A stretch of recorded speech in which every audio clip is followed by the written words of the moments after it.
ഞാൻ അടുത്തിരിക്കുന്നു. ഞാൻ നോക്കുമ്പോൾ ആ പെണ്ണിന്റെ ഫോട്ടോ തന്നെ എടുക്കണത്. പെണ്ണിനെ പെട്ടെന്ന്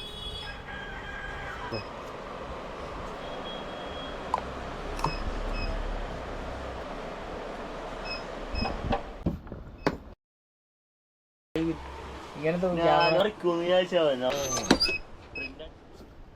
അപ്പോൾ കാര്യം ചെയ്യാൻ ഒഴിവാക്കായി പഴംപൊരി വേണ്ടാന്ന് പറയുന്ന 1-2 വാങ്ങിച്ചാൽ ബാക്കി പഴംപൊരി വാങ്ങിച്ചാൽ അതല്ലാതെ വേറെ ഒന്നും ഇല്ല. പഴംപൊരി ടേസ്റ്റ് ആയിട്ടുള്ളത് നല്ല ടേസ്റ്റ്.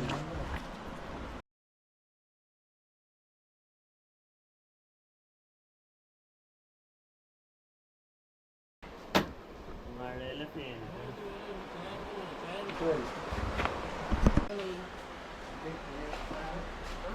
കട്ടിക്കൊണ്ടാണ് ഓടിപ്പോയെന്നാ അറിയില്ല. അല്ല അവരറിയില്ല. പെട്ടെന്ന് ഈ കറുത്ത ടീഷർട്ടാണെങ്കിൽ പെട്ടെന്ന് കറുത്ത ഇതാകുമ്പോൾ അറിയില്ല. എന്നാ മതി. സാധനം പിടിക്കണ കാര്യമില്ല. മെട്രോയിൽ ഓരോരുത്തരാണ് പിടിക്കണമെന്നില്ല. മെട്രോയിൽ നാളെ ഞാൻ നോക്കുമ്പോൾ ഒരുത്തൻ എതിരെ പെണ്ണിരിക്കണം. നല്ല പെണ്ണി എന്നിട്ട് ഇവിടെ ഇരുന്നിട്ട് ഇവൻ ഇങ്ങനെ നോക്കണ പോലെ ഞാൻ അടുത്തിരിക്കുന്നു. ഞാൻ നോക്കുമ്പോൾ ആ പെണ്ണിന്റെ ഫോട്ടോ തന്നെ എടുക്കണത്. പെണ്ണിനെ പെട്ടെന്ന് പെണ്ണ് മൊബൈലിൽ ഇരിക്കുന്നു. പെണ്ണ് കാണില്ല.